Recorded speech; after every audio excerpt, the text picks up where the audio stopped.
उपासना समर्पण योग अध्याय 3 डे 155। बहुत सुंदर विषय है और ऐसा लगता है कि जैसे इस छोटे से विषय में पूरी गूढ़ साधना समा गई है कि हर दिन नया जन्म और हर रात नई मौत। ये प्रतिपल हमें अपने बीतते हुए समय का रिमाइंडर दे रहा है कि देखो समय जा रहा है, तुम यहाँ परमानेंट नहीं हो। हम सब यहाँ कोई भी यहाँ पे नित्य नहीं है, सब कुछ अनित्य है यहाँ पर और सब अभी खत्म हो जाएगा। तो जो दिया गया है टास्क उसको अच्छे से निभा लो, बाद में पछताना ना पड़े। तो यही सब विषय चल रहा था कि मानव जीवन असाधारण सौभाग्य है, एक अवसर है, एक विशेष उद्देश्य के लिए दिया गया है। तो वो उद्देश्य क्या हो सकता है, हम उस पर चर्चा करें, उसका ध्यान दें। आगे बोलते कि गुरुदेव कहते हैं कि यह अवसर एक कसौटी है जिस पर खरा सिद्ध होने पर मनुष्य अधिक ईश्वरीय अनुग्रह प्राप्त कर सकता है। यदि खोटा सिद्ध होता है तो फिर अयोग्यता अप्रामाणिकता के दंड में यह अवसर सदा के लिए छीन लिया जाता है। गुरुदेव बोल रहे हैं कि ये अवसर कैसा है, ये अवसर एक कसौटी है, एक अपॉर्चुनिटी, और इस पे आपको कसा जा रहा है, टेस्टिंग है ये एक प्रकार का।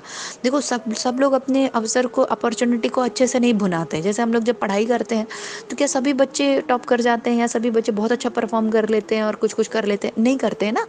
क्यों? क्योंकि जो बच्चे बहुत सिंसियर होते हैं, जिनको लगता है कि नहीं यार ये एक बहुत अच्छा अवसर है और हमें इसमें काम करना है, तो वही लोग बस आगे बढ़ पाते हैं। इसी तरीके से ये जो जीवन है ये भी एक अवसर है, एक कसौटी है। तो जो इसको गंभीरता से लेगा वही क्या कर पाएगा, ईश्वरीय अनुग्रह प्राप्त कर पाएगा। भगवान की कृपा जिसको कहते हैं, परमात्मा का प्रेम, आनंद, करुणा, जो भी अपन कह सकते हैं उसको। और जो नहीं सिद्ध कर पाएगा अपने आप को, वो क्या हो जाएगा, वो अयोग्य घोषित कर दिया जाएगा। बोल देते हैं ना, अरे यार यू आर इन एलिजिबल, तुम्हारी तो एलिजिबिलिटी ही नहीं है, तुम लोग तो अयोग्य, मतलब कर ही नहीं सकते। अप्रामाणिकता हो जाएगी उसकी। और इसके दंड में यह अवसर सदा के लिए छीन लिया जाएगा। जैसे गवर्नमेंट बुरा परफॉर्म करती है तो क्या करते हैं वो लोग कि नेक्स्ट टाइम इनको वोट ही नहीं दिया जाएगा, अब तुम सत्ता में आओगे ही नहीं। क्यों? क्योंकि तुमको 5 ईयर्स दिए गए थे अपनी परफॉर्मेंस दिखाने के लिए, अपने अच्छे सद्गुण दिखाने के लिए, सद्भावना दिखाने के लिए।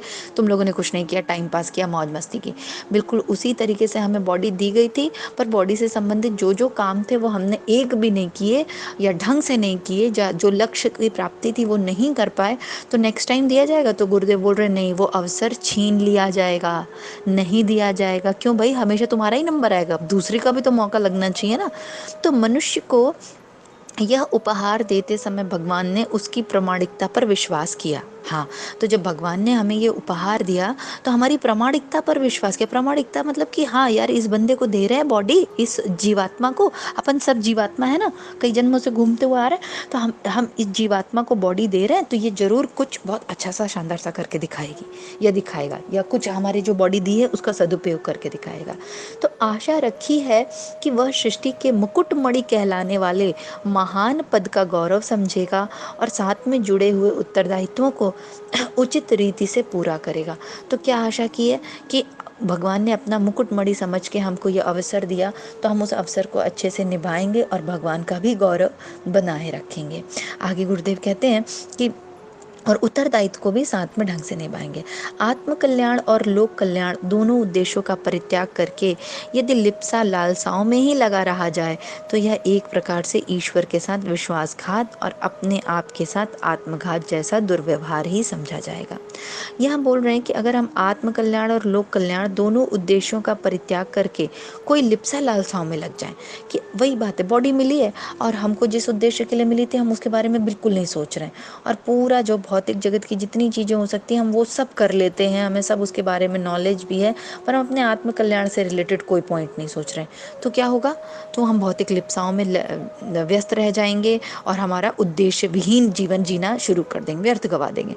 तो एक प्रकार से ईश्वर के साथ विश्वासघात और अपने आप के साथ आत्मघात जैसा दुर्व्यवहार ही समझा जा सकता है। सही बात है।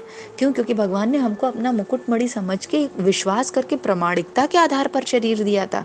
ऐसे ही नहीं खाली फोकट के हाँ हाँ चलो चलो सब बहुत ढेर सारा पड़ा है, पेंडिंग है, दे देते थे। नहीं, ऐसा नहीं है। ये एक अपॉर्चुनिटी, एक अवसर है जो हमें मिला था, पर हमने उसका दुरुपयोग किया। तो ये क्या हो गया? आत्मघात जैसा दुर्व्यवहार करना। आत्मघात समझते हैं ना, कि किसी ने हम पे विश्वास किया और हमने उनका विश्वास ब्रेक कर दिया, ये बिल्कुल वैसे ही है।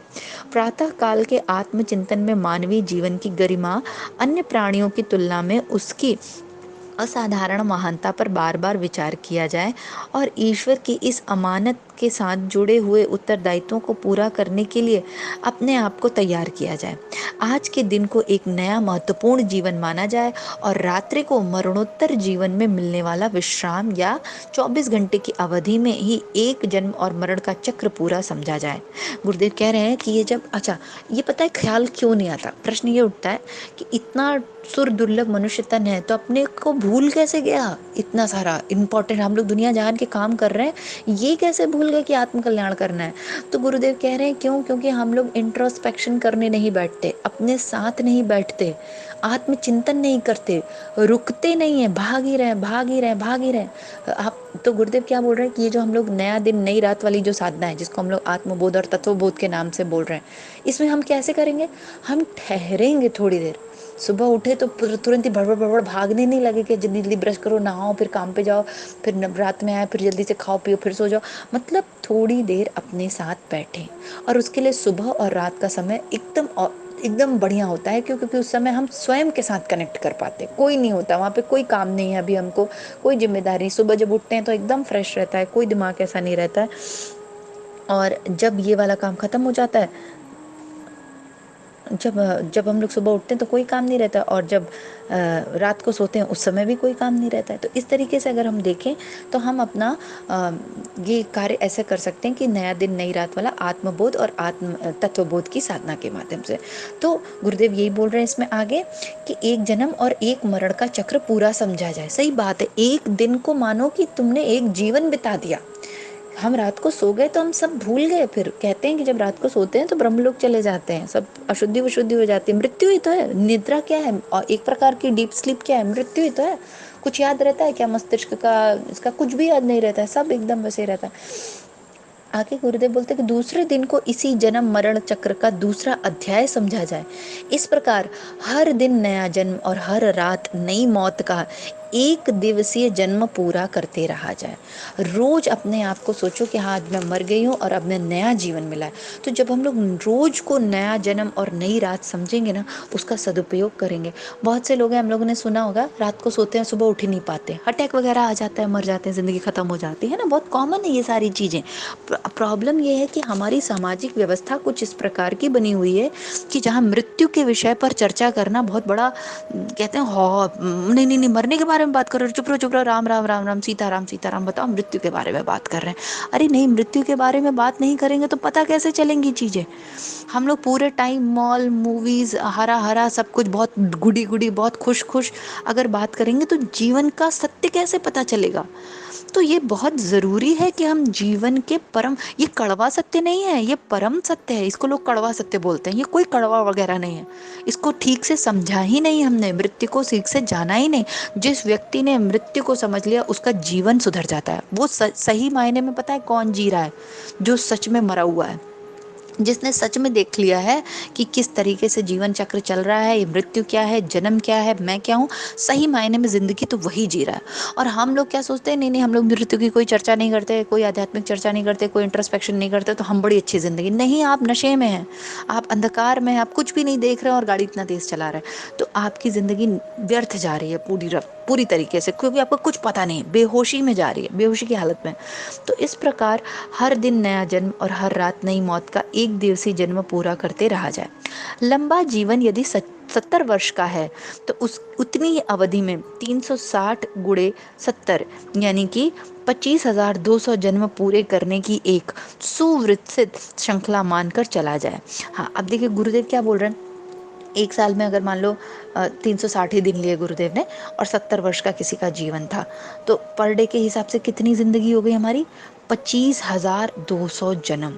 सोचो, हम 25,200 जन्म जी रहे हैं।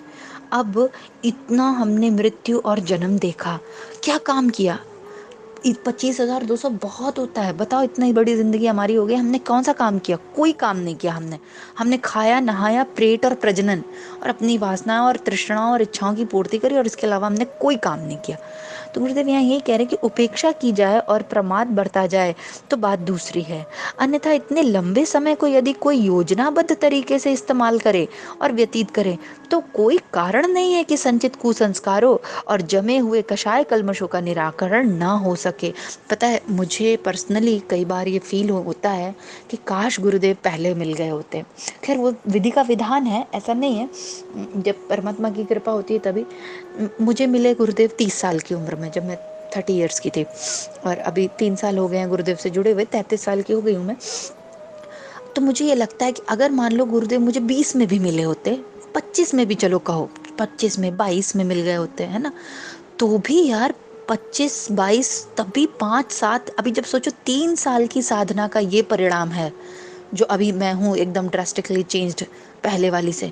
तो सोचो अगर 20 साल या 22 साल में ही साधनारत हो गए होते और थोड़ा थोड़ा ही कर रहे होते, नहीं बहुत कठिन कठिन साधना कर रहे होते, गुरुदेव से मात्र जुड़े ही रहते, श्रद्धा भक्ति ही कर रहे होते, स्वाध्याय ही कर रहे होते हैं। कई लोग कहते हैं कि नहीं भाई हम तप नहीं कर सकते, कोई बात नहीं, आप अच्छा स्वाध्याय करें, आप श्रद्धा रखें, आप भजन करें, कीर्तन करें, ये भी बहुत शानदार चीज़ होती है। तो सोचो अगर अपन ने इतना ही कर लिया होता और बहुत अर्ली एज से शुरू कर दिया होता तो कोई कारण नहीं है कि 60-70 साल की अगर जिंदगी परमात्मा ने दी है पूरी, तो इस जीवन में हम पूरा एनलाइटेड होके बढ़िया से अपना कषाय कल्मश दूर करके सब क्लिंस करके ना जाएं। बताइए, सभी लोग इस पर बहुत गहन चिंतन करिएगा, बड़ा गूढ़ विषय है कि कोई कारण नहीं है कि हमारे पास 70 साल होता है और 25,200 दिन, सोचो कितने होते हैं 25,200 दिन, और उतने में अगर हम लोग पर डे आधा आधा घंटा की, एक एक घंटा की भी गुरुदेव के साथ मिलकर साधना करी होती तो जीवन ही बदल जाए। ये सच है, ये बिल्कुल, जब 3 साल की साधना का ये परिणाम है और लग के करी। तो अभी आप सोचें कि अभी अभी देखो, अब जो सब लोग हर ग्रेड के मेंबर्स सुन रहे होंगे ये ऑडियो, तो मेरा सबसे ये कहना है कि मान लेते हैं कोई 40+ है तो वो अभी से लग जाए, 5 साल में चमत्कार। विवेकानंद जी कहते थे 6 महीने में एनलाइटमेंट संभव है। महर्षि पतंजलि जी की किसी पुस्तक में मैं पढ़ रही थी कि 6 महीने में एनलाइटमेंट संभव है अगर कोई पूरे प्राणपण से लग गया है, मतलब उसने सर्वस्व अपना दे दिया है साधना को, कहीं छोड़ के जाना नहीं है, पर अपना चिंतन पूरा दे दीजिए तो संभव है। तो मैं कह रही हूँ 6 महीने छोड़ो, 2 साल में भी मान लो संभव है। 2 साल अगर हमने लग के ढंग से साधना करी, ढंग से स्वाध्याय सेवा सत्संग, गुरुदेव ने जो 4 स दिए, साधना स्वाध्याय सेवा और सत्संग, ये सब ढंग से किया, और साथ में श्रद्धा, श्रद्धा तो सबसे मूल में होनी चाहिए, तो कोई कारण नहीं है कि अगर आप 50 के भी हो गए हैं तो अभी आपके पास एनलाइटमेंट का मौका चला गया। निश्चित अभी भी आपके पास मौका है, और जो 20-25 के हैं उनके पास तो निश्चित ही है, 40 वालों के पास भी है। मतलब जो बहुत एज के भी हो गए हैं वो भी हताश नहीं हो सकते। कई बार अंत में लोगों को एनलाइटमेंट हो जाता है, अंत में लोगों को इतनी बड़ी अवेकनिंग्स हो जाती हैं। तो ये कभी ना सोचे, पता नहीं किसका था एग्जाम्पल, मुझे अभी याद नहीं आ रहा है, वो पता नहीं 114 वर्ष की आयु में या 100 वर्ष की आयु में साधना शुरू की, उनको एनलाइटमेंट, और तब उनको लगा कि नहीं मुझे कुछ करना चाहिए, तब उनको लगा कि नहीं मुझे कुछ करना चाहिए, तब उन्होंने चीज़ें शुरू की करनी, और फिर कुछ प्राप्ति भी हुई उनको। ऐसा नहीं, नागार्जुन थे शायद, एग्जैक्टली नाम नहीं याद आ रहा है, नागार्जुन ही थे शायद। तो आगे गुरुदेव क्या कहते हैं कि उपेक्षा की जाए तो हाँ, अन्यथा इतने लंबे समय में कोई भी, हाँ, इसी प्रकार यदि उतनी अवधि में सत प्रवृत्तियों की, सद्भावनाओं की कृषि करते रहा जाए तो कोई कारण नहीं है कि इस उत्पादन से आत्मिक विभूतियों का भंडार न भरा जा सके। जिस लोक कल्याण का उत्तरदायित्व भगवान ने मनुष्य को सौंपा है उसे पूरा कर सकने की समुचित सुविधा हर मनुष्य के पास मौजूद है। उसकी आवश्यकताएं इतनी कम और क्षमताएं इतनी ज़्यादा हैं कि उचित निर्वाह की समस्या कुछ ही घंटों के श्रम से भली प्रकार पूरी की जा सकती है, और शेष पूरा समय प्रयोजन में लगाया जा सकता है, और जो इस सुअवसर की सफलता पर निर्भर करता है। गुरुदेव बोल रहे हैं कि परमात्मा ने मनुष्य को इतनी क्षमताएं दी हैं सुरदुर्लभ, कि अगर हम लोग सच में ढंग से इस्तेमाल करें ना चीज़ों का, तो हमारे पास बहुत टाइम है। गुरुदेव चिल्लाते थे अपने एक वीडियो में बहुत ज़्यादा गुस्से में, वो जो एक बार मैंने शेयर किया था, कि तुम लोग कहते हो टाइम नहीं है, तुम लोग कहते हो पैसे नहीं है, तुम दिल नहीं है, तुम्हारे पास सब है, खूब टाइम है। देखो जो हमारी फेवरेट चीज़ होती है उसके लिए हम समय निकाल लेते हैं ना। मान लो किसी की फेवरेट चीज़ है पेपर पढ़ना, वो बंदा समझो कैसे भी करके वो पेपर ढूंढ के पढ़ लेगा, पूरा एक एक पन्ना चाट डालेगा, क्योंकि उसका शौक है पेपर पढ़ना। और स्वाध्याय, अभी गुरुदेव की कोई पुस्तक पकड़ा दो, तो एज इट इज़ रखी रह जाएगी, ऐसा लगेगा कभी खुली ही नहीं है। तो ये क्या है, ये इंटरेस्ट है, सिर्फ ये कहो कि हमारा दिल ही नहीं है, ये कहो कि हमारा मन ही नहीं है करने का, हमारे अंदर श्रद्धा ही नहीं, हम चूहे जैसा दिल, गुरुदेव कहते हैं, बिल्ली जैसा दिल, मच्छर जैसा दिल है हमारा, हमारे अंदर वो बात ही नहीं है कि परमात्मा ने कुछ दिया है तो हम उसका सदुपयोग कर लें। आगे गुरुदेव कहते हैं कि यदि वह बन पड़े तो सामान्य स्थितियों का मनुष्य भी ऊंचे स्तर का सराहनीय और अनुकरणीय जीवन यापन कर सकता है, अपने वातावरण को सच्चे अर्थों में सार्थक बना सकता है। तो अगर हम लोग सिर्फ बेसिक कुछ चीज़ों का फॉलो करें, आज का जो पूरा स्वाध्याय था उसका सार इतना है कि मनुष्य तन के जिंदगी को काउंट करो, शांति से बैठो और सोचो कि मान ले हमारी ज़िंदगी आज मैं इतने साल की हूँ, तो लेट से मेरे पास अभी 5 साल और हैं या 3 साल और हैं, तो क्या प्लान है मेरा, कौन सा तीर उखाड़ लेंगे संसार का कार्य करके 3 साल में, और उस 3 साल में महाकाल की टोली में घुस के अपना आत्मनिर्माण कर लेंगे, तो सोचो बेड़ा पार ही लग जाना है। तो इसी भाव के साथ आज का समाप्त करते हैं। आज का मोरल कितना है कि आज जो हमारा सुर दुर्लभ मनुष्य तन हमको प्राप्त हुआ है, ये जो कीमती समय, वो समय का एक एक क्षण और सामर्थ्य का एक एक कण हम गुरु कार्य में और आत्मा के निर्माण में लगाएंगे। आज का संकल्प ये। तो इसी संकल्प के साथ कमर सीधी कर ले, दोनों हाथ गोदी में कर ले, भावना करें सूर्य का तेज प्रकाश, इसी संकल्प के साथ कि हम अपने इस सुर दुर्लभ मनुष्य तन का समय का एक एक कण और सामर्थ्य का एक एक समय का एक एक क्षण और सामर्थ्य का एक एक कण आत्मोन्नति में, गुरु कार्य में और महाकाल के कार्य प्रयोजनों को पूरा करने में लगाएंगे। ओम भूर्भुवः स्वः तत्सवितुर्वरेण्यं भर्गो देवस्य धीमहि धियो यो नः प्रचोदयात्। जय गुरुदेव, सभी को प्रणाम। हमारे YouTube चैनल को सब्सक्राइब करें और बेल आइकन को दबाकर ऑल पर क्लिक करें ताकि नोटिफिकेशंस आपको मिलती रहें।